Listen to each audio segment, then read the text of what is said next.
You ask Tiger to calculate. This deals with linear inequalities with one unknown. The final result is x smaller than 1 over 6. Let's solve it step by step.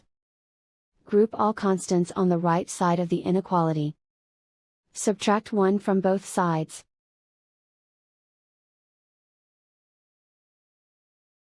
Simplify the arithmetic.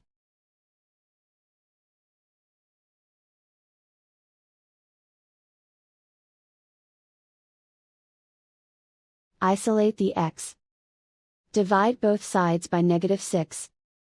Whenever you multiply or divide by a negative, reverse the inequality sign.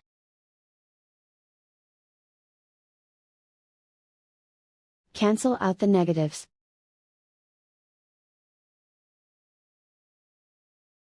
Simplify the fraction.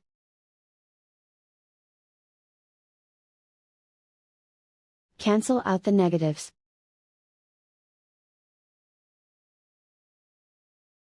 Plot the solution on a coordinate grid. And so the final result is x smaller than 1 over 6.